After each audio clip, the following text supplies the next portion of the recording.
Hello students, welcome to Yachna Science classes.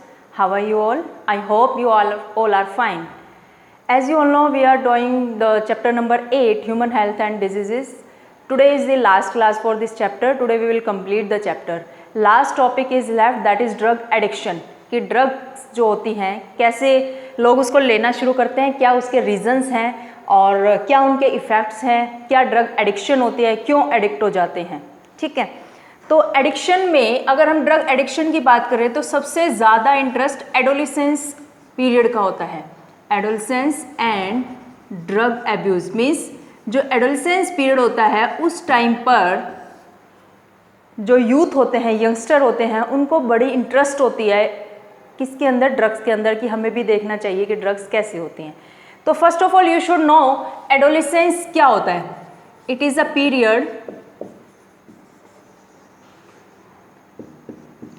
during which an individual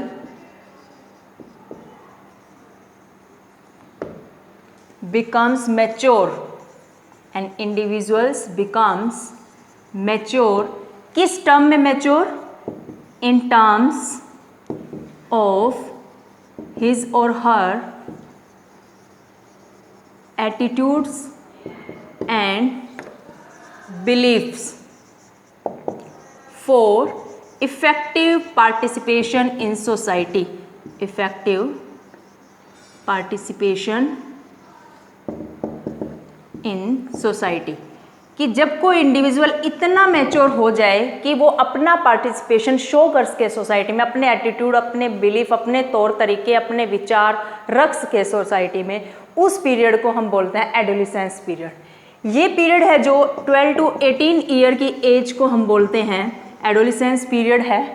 और ये जो period है इसको ये भी बोला जाता है कि ये एक ब्रिज है, ये एक लिंक है किसके बीच में, बिटवीन चाइल्डहुड, बचपन एंड अडल्टहुड. चाइल्डहुड और अडल्टहुड के बीच के लिंक को हम एडोलिसेंस पीरियड बोलते हैं. अब इसी पीरियड को क्यों चुना, मैं इसी की बात क्यों कर रही हूँ, एनसीईआरटी की बात क्यों कर रही है, क्योंकि ये वो पीरियड है जब कोई इंडिविजुअल इंटरेस्टेड होता है, बहुत ज़्यादा एक्सपेरिमेंट करने में इंटरेस्ट रखता है और बहुत ज़्यादा कि एग्रेसिव माइंड का होता है इस टाइम पे. तो you can write that experimentation. और सबसे ज़रूरी बात क्यूरियसिटी, बहुत ज़्यादा क्यूरियस होता है चीज़ों को जानने के लिए. तो एक्सपेरिमेंटेशन, क्यूरियसिटी एंड इंटरेस्ट, ये तीन चीज़ें हैं. और यू कैन से एडवेंचर, ये तीन चार चीज़ें हैं जो यंगस्टर्स को ड्रग्स की तरफ लेकर जाती हैं, ये पता लगाने के लिए कि ड्रग्स आखिर होती कैसी है. One time we should also test, हमें भी एक बार देखना चाहिए. इस तरह की क्यूरियोसिटी उनको लेकर जाती है. जो न्यूज़पेपर्स होते हैं, you can write newspapers, TV, mobile, internet, these are the things which also responsible for making interest, for creating interest or to make aware the youngsters for drugs. ठीक है.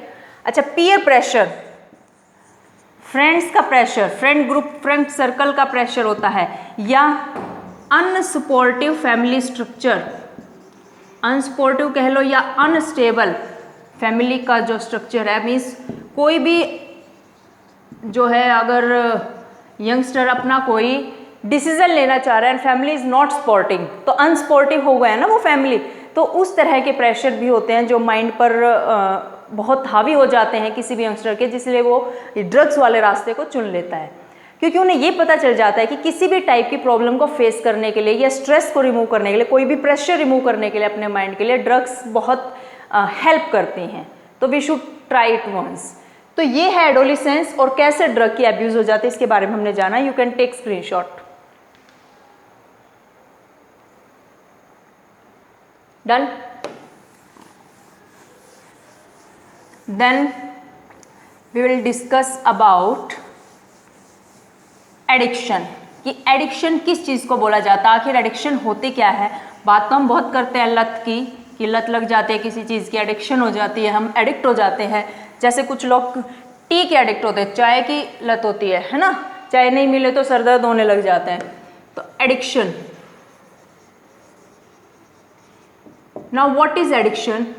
It is psychological, it is psychological attachment, psychological attachment to certain effects, certain effects such as euphoria and temporary feeling of well-being। Means क्या बताया है ये एक तरह के attachment होते हैं, साइकोलॉजिकल एक अटैचमेंट होते हैं कुछ इफेक्ट्स में। जैसे यूफोरिया, यूफोरिया का मीनिंग क्या था, हमने कल भी बात की थी, इंक्रीज हैप्पीनेस, इंक्रीज्ड हैप्पीनेस, बहुत ज़्यादा खुशी। ये एक तरह की साइकोलॉजिकल अटैचमेंट होते हैं कुछ इफेक्ट्स के लिए कि यूफोरिया और बहुत ज़्यादा खुशी हो जाते हैं। मीन्स उनको ये फील होता है कि अगर हम ड्रग्स ले लेते हैं तो हमें यूफोरिया होता है, बहुत खुश हो जाते हैं हम, और एक टेम्परेरी फीलिंग आने लग जाते हैं कि हम वेलबींग, हम बहुत ठीक हो गए हैं। ठीक है, तो कुछ लोगों को ये मानना होता है जो ड्रग के एडिक्ट होने लग जाते हैं, थोड़े थोड़े ड्रग्स लेने लग जाते हैं, फिर उनको एडिक्शन हो जाती है कि अगर हमें ड्रग्स मिल जाए ना बहुत अच्छा फील करते हैं, सारी तरह की प्रॉब्लम, सब टेंशन वरी सब खत्म हो जाता है। ये होती है एडिक्शन। ठीक है, and I told you last time also that receptors present होते हैं हमारी बॉडी में, रिसेप्टर्स होते हैं, स्पेसिफिकली माइंड के अंदर रिसेप्टर्स होते हैं जो ड्रग्स को रिसीव करते हैं, और रिसेप्टर्स की एक टॉलरेंस पावर इंक्रीज हो जाती है। क्या होता है? रिसेप्टर्स की टॉलरेंस पावर इंक्रीज हो जाती है। इससे क्या होता है कि रिसेप्टर हाई डोज को ही रिस्पॉन्स करते हैं, क्योंकि लाइट डोज उनको मिलते हैं तो वो रिस्पॉन्स ही नहीं करते, वो इफेक्ट ही नहीं पड़ता बॉडी को। तो रिसेप्टर हाई डोज को रिस्पॉन्स करते हैं कि जब हाई डोज मिलती है तभी उनको वेल बीइंग की फीलिंग आती है, तभी वो अपने आप को अच्छा महसूस करते हैं। ठीक है, कब? जब एडिक्शन हो जाती है। नेक्स्ट थिंग आती है कि अगर उनको ड्रग्स नहीं मिलती है, जिनको ड्रग एडिक्शन हो गई है, और अगर उनको बाई चांस ड्रग्स ना मिले तो कैसे फीलिंग आती है उनको एंग्जाइटी होने लग जाती है, शेकीनेस होता है, मीन्स बॉडी को चक्कर से आने लग जाएंगे, ऐसे फीलिंग आएगी, है ना। नोजिया हो जाता है, फीलिंग ऑफ वोमिटिंग, जैसे वोमिटिंग होने को है, स्वेटिंग, ये इस तरह के सिम्टम्स दिखाई देने लग जाते हैं अगर किसी को ड्रग्स ना मिले और बाई चांस वो ड्रग एडिक्ट है और उसको ड्रग्स ना मिले, इस तरह की उनको फीलिंग होने लग जाती है। क्लियर? अब हम बात करेंगे इफेक्ट्स ऑफ ड्रग्स, कि ड्रग्स के इफेक्ट क्या होते हैं, ड्रग एब्यूज के क्या इफेक्ट होते हैं, ड्रग एडिक्शन के क्या इफेक्ट होते हैं, किसी भी बॉडी पे ऊपर किस किस तरह के इफेक्ट होते हैं, अब उनकी बात करने वाले हैं।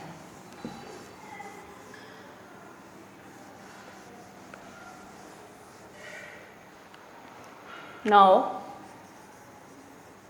effects of drug, or you can write alcohol also here, हम अल्कोहल की भी बात कर ही रहे हैं, ड्रग्स और अल्कोहल एब्यूज, कि अगर किसी को ड्रग्स की या अल्कोहल की एडिक्शन हो जाए तो किस किस तरह के इफेक्ट्स नजर आते हैं। सबसे common effect violence, reckless behaviour and vandalism. ये कॉमन सी बात है, कॉमन से इफेक्ट है, मीन्स रेकलेस बिहेवियर, बहुत खराब बिहेवियर, किसी के साथ भी अग्रेसिव हो जाना, वेंडलिज्म, पब्लिक प्रॉपर्टी को नुकसान पहुंचाना, उनको ये फीलिंग ही नहीं आती कि तुम क्या कर रहे हो, कुछ भी। ठीक है, वायलेंस, बहुत एग्रेसिव होते हैं। अगर हाई डोज होती है, अगर हाई डोज ले रहे हैं वो ड्रग्स की, high dose of drugs, it lead to coma, coma में भी जा सकता है पर्सन, एंड फाइनली उसकी डेथ भी हो सकती है। ठीक है, जब तक लाइट डोज चल रही है जब तक तो ये काम होंगे, हाई डोज होते ही इस तरह की प्रॉब्लम आने लग जाती है। और क्या प्रॉब्लम आ सकती है? Damage to nervous system, nervous system damage हो जाता है, ऑल्सो लीवर डैमेज हो जाता है, इस डिजीज को बोलते हैं सिरहोसिस, लीवर डैमेज होने की डिजीज का नाम है सिरहोसिस। और ये ज़्यादातर कब होता है? क्रोनिक यूज जब होता है, क्रोनिक मीन्स एक लंबे टाइम से, क्रोनिक यूज ऑफ ड्रग्स, एक लंबे टाइम से ड्रग्स यूज की जा रही है तो फाइनली नर्वस सिस्टम डैमेज हो जाता है और लीवर डैमेज हो जाता है, सिरोसिस नाम की डिजीज हो जाती है। क्लियर?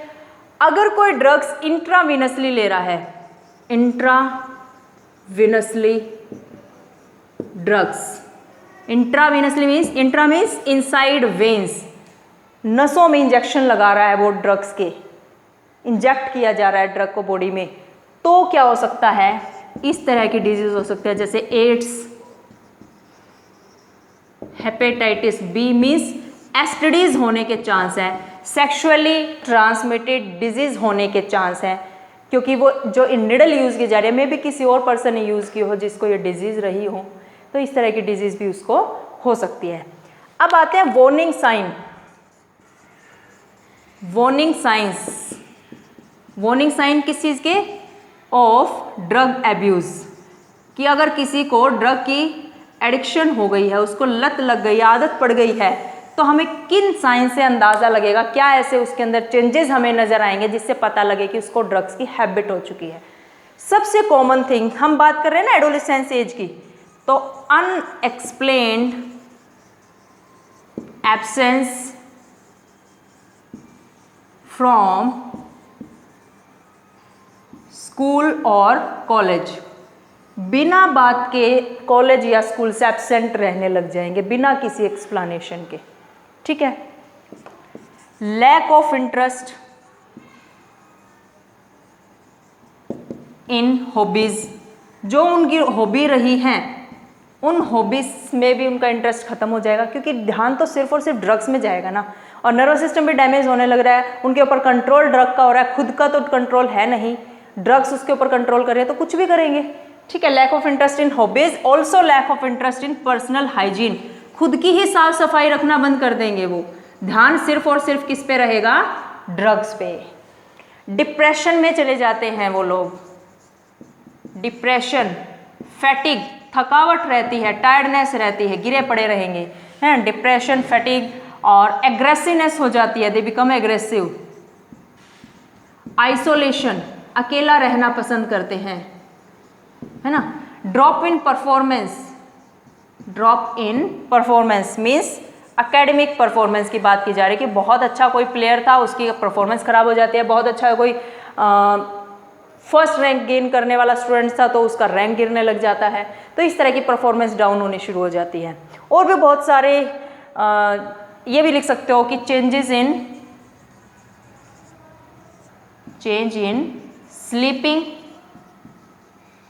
और ईटिंग हैबिट्स, खाने का, सोने का कोई टाइम टेबल नहीं होगा, उनकी सारी हैबिट्स सब चेंजेस होने लग जाएंगी due to drug abuse. Is it clear? अब हम कुछ अलग अलग इफेक्ट्स की बात करेंगे कि मेल के अंदर क्या इफेक्ट्स होते हैं ड्रग एब्यूज के, फीमेल के अंदर क्या इफेक्ट्स होते हैं ड्रग एब्यूज के, ठीक है। You can take screenshot.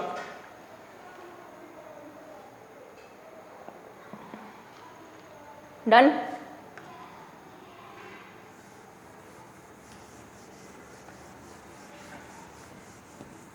Mail अगर कोई ड्रग ले रहा है उसकी बॉडी पर क्या इफेक्ट डालती है ड्रग, क्या साइड इफेक्ट्स होते हैं उनकी बॉडी में, और अगर फीमेल ड्रग्स ले रही है तो उसकी बॉडी में क्या इफेक्ट्स होते हैं, इन चीज़ों को हम बात करेंगे अभी। इफेक्ट्स ऑफ ड्रग और अल्कोहल एब्यूज ऑन मेल, ठीक है। First is decrease in sperm production, sperm का प्रोडक्शन कम हो जाएगा, उनका काउंट कम हो जाएगा, कम बनने लग जाएंगे, है ना। Decrease in size of testis, testis का साइज डिक्रीज होने लग जाता है। Enlargement of breasts, clear. Aggressiveness, बहुत ज़्यादा एग्रेसिव होंगे, ठीक है।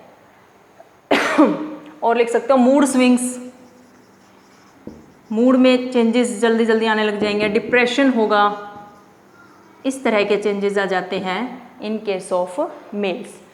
Now effects of drug abuse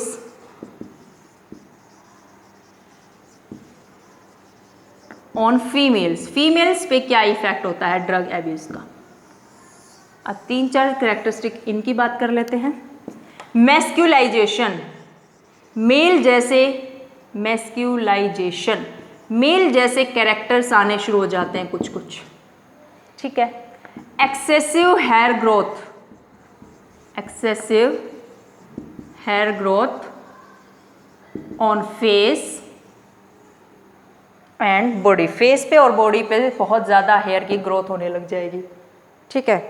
abnormalities in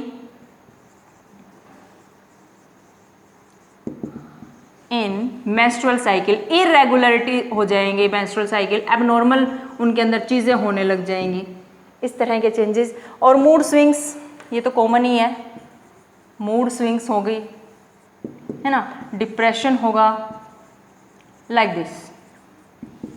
and do you know sports person also use drugs, बहुत सारे ऐसे, कई सारे ऐसे स्पोर्ट्स पर्सन हैं जिनका टेस्ट किया जाता है तो पता चलता है कि इन्होंने तो ड्रग्स ले रखी है, तो उनको जो उनका स्पोर्ट्स है उससे बाहर निकाल दिया जाता है। तो जो स्पोर्ट्स पर्सन होते हैं वो किस तरह की ड्रग्स लेते हैं? जो स्पोर्ट्स पर्सन होते हैं, and why they take drug, वो लेते ही क्यों हैं? एग्रेसिव होने के लिए। खासतौर पे जो ये रेसलिंग प्लेयर्स होते हैं या जो बॉक्सर्स होते हैं वो करते हैं ऐसा कि उनको पेन कम हो तो एनाल्जेसिक लेते हैं, नार्कोटिक्स लेते हैं, डायूरेटिक ड्रग्स भी लेते हैं अपनी मसल स्ट्रेंथ इंक्रीज करने के लिए और एग्रेसिवनेस इंक्रीज करने के लिए। Like they take narcotic, also they use analgesic, analgesic किस लिए? एग्रेसिवनेस के लिए, है ना, और मसल स्ट्रेंथ इंक्रीज करने के लिए। They also take drugs. Done, you can take screenshot. Okay, now last topic of the chapter is prevention and control of drugs abuse. किस तरह से हम प्रिवेंट कर सकते हैं और किस तरह से कंट्रोल कर सकते हैं, because you know very well that it is very famous English saying prevention is better than cure। इलाज बहुत मुश्किल है, नामुमकिन नहीं है ड्रग्स एडिक्शन लत छुड़वाने का, बट उससे बेटर है प्रिवेंशन की जाए, कंट्रोल किया जाए, क्योंकि it will be very difficult to cure the you know that जिसको ये ड्रग एडिक्शन की डिजीज़ हो गई, डिजीज़ ही बोलेंगे इसको। सो prevention and control of drug abuse। सबसे इंपॉर्टेंट चीज जो इसमें आती है, अवॉइड अनड्यू पीयर प्रेशर। बिना मतलब का प्रेशर नहीं डाला जाए। जो बच्चे हैं, यंगस्टर हैं, उनके ऊपर बिना बात का कोई प्रेशर ना डाला जाए कि देख तेरी क्लास के इस बच्चे ने तो इतना टॉप किया है, वो बच्चा तो सारा काम करता है, सारे घर की जिम्मेवारी ले रखी है, रिस्पॉन्सिबिलिटी, तू ऐसा है, तू वैसा है। मीन्स कंपैरिजन करते हैं हम यंगस्टर्स का अपने बच्चों का, किनके साथ? उनके पीयर के साथ, उनके फ्रेंड्स के साथ, आसपास उसके बच्चों के साथ। ऐसा प्रेशर नहीं डालना है, इसको अवॉइड करना है, जिससे कि बच्चा नॉर्मल लाइफ जी सके और वो ड्रग्स की तरफ ना जाए। Second,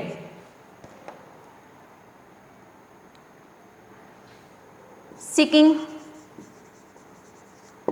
help from parents and peers। अगर बाई चांस किसी को ड्रग एडिक्शन की हैबिट हो गई, वो ड्रग्स लेना शुरू कर देता है, तो उसके पेरेंट्स को बताया जाए और जो उनके पीयर हैं, उनके फ्रेंड हैं, उनको भी अगर बाई चांस किसी कोई ड्रग लेते दिखाई दे जाए तो उनके फ्रेंड्स की हेल्प ली जाए कि भाई तुम्हारा फ्रेंड है, तुम्हारे साथ का है, तुम उसको समझा सकते हो, अच्छी काउंसलिंग कर सकते हो, ठीक है। तो इस तरह का भी किया जा सकता है। Third thing is education and counselling, कि प्रॉपर एजुकेशन दी जाए बच्चे की, काउंसलिंग की जाए। Like I am teaching you this chapter, NCERT ने इस चैप्टर को इंक्लूड किया, तो ये इसलिए इंक्लूड नहीं किया कि तुम्हें मेथड बताए जा रहे हैं कैसे ड्रग्स लेनी है, ये इसलिए इंक्लूड किया गया ताकि तुम्हें इनके बैड इफेक्ट्स पता चले कि you are not go to that path which lead to drug addiction, you are not to choose that way which lead to drug addiction. Okay, तो इस तरह की एजुकेशन या इस तरह की काउंसलिंग की जा सकती है कि बच्चे जो यंगस्टर्स हैं, एडोलेसेंट है, उसकी तरफ ना जाए। Next is looking for danger science, इस चीज़ का खास ध्यान रखना है कि अगर किसी के अंदर 1-2 भी % ऐसा वार्निंग साइन दिखाई दे रहा है जिससे हमें ये लगे कि वो ड्रग एडिक्शन का शिकार हो चुका है, तो हमें उन साइन को भी ध्यान में रखना है कि उनके अंदर कोई ऐसा साइन तो दिखाई नहीं दे रहा है, ठीक है। And last one is seeking medical and professional help. By chance कुछ ऐसा नज़र भी आ जाए, ऐसे साइन दिख भी जाएं, तो हमें मेडिकल हेल्प लेनी है, प्रोफेशनल जो एक्सपर्ट्स हैं उनकी हेल्प लेनी है, ताकि उस पर्सन को ड्रग एडिक्शन से बचाया जा सके, उसकी ये एडिक्शन है जो उसको रिमूव किया जा सके। Clear? So chapter is completed. I hope all the things are clear. Read it from NCERT. Also make notes from my video. And if you like it, अगर तुम्हें मेरा वे ऑफ टीचिंग अच्छा लगा, समझ आया, then like the video, please share it so that जिन बच्चों को ज़रूरत है उन तक भी मेरी वीडियो पहुंच जाए। Please subscribe my channel also. Thank you everybody.